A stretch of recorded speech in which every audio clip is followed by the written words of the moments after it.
You just put Postgres behind an app that runs on a single box and serves a few hundred people a day. That was a reflex, not a decision. I want to make the case for the boring alternative and say exactly where it breaks.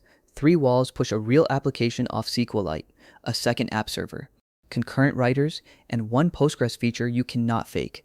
Clear all 3, and the file sitting on your own disk beats the database on your network, not by a small margin either. And 2 days ago, the tallest of those 3 walls got a lot shorter. That is where this video ends up. So start with the reflex itself.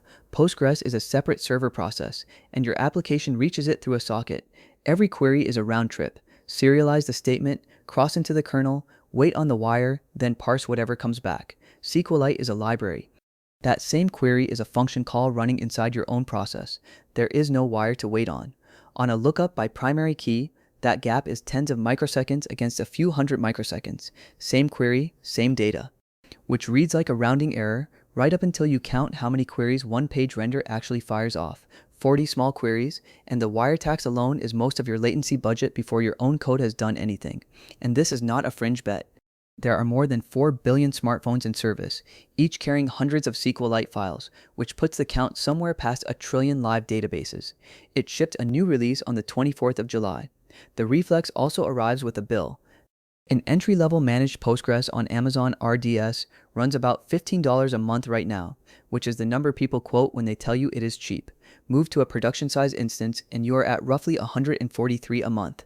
Add multi-availability zone, a read replica and 200 gigabytes of storage, and you are pushing 475 every month forever. SQLite bills you nothing because it is a file, and the driver already ships inside the language you are writing in. So the only question that matters is whether it actually holds up under load. Somebody ran that test properly. In May, a team at Intuitum put their Django application on Postgres 16 and on SQLite 3.46. Same Ubuntu machine, 1 virtual CPU, 8 gigabytes of memory, 10 virtual users ramping in through Locust. On a populated database, the aggregate median response came out at 640 milliseconds for Postgres and 500 for SQLite. Across about 30 endpoints, throughput was 4.1 requests a second against 5.1. Now the other half of that result. On a freshly initialized empty schema, Postgres won, 24 milliseconds against 31. Postgres pulls ahead on simple bounded lookups, and SQLite pulls ahead as the queries get nested and the data gets real. But the tail is where it gets rude. 99th percentile latency was 14 seconds on Postgres and 8.2 seconds on SQLite. Same hardware, same application, stock configuration on both sides.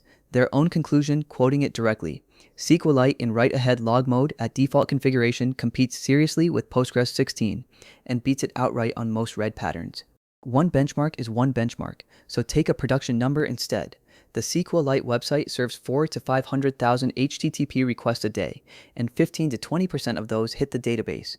The database behind the SQLite website is, of course, SQLite.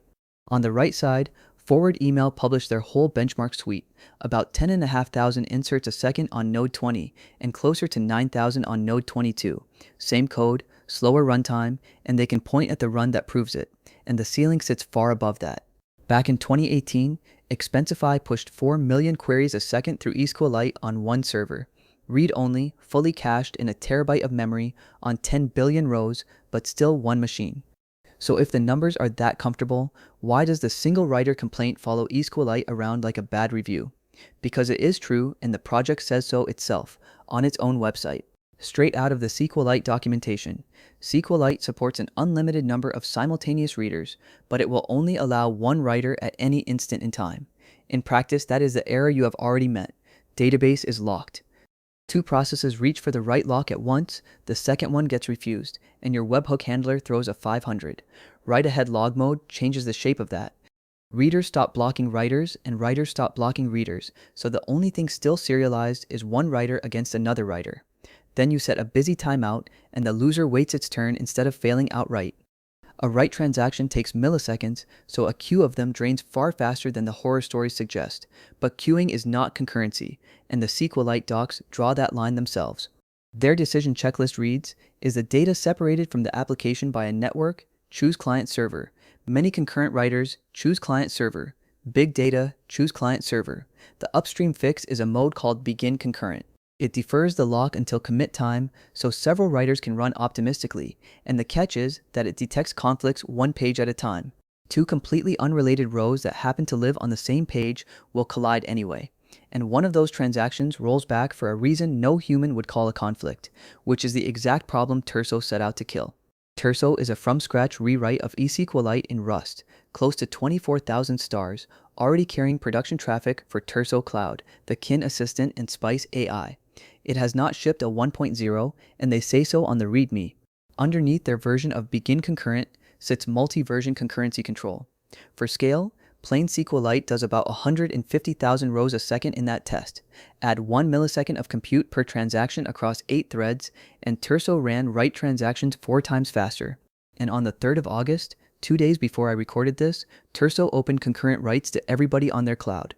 Conflict detection moved down to the row level, so unrelated rows sharing a page stop fighting. It is an early preview, and it has real edges.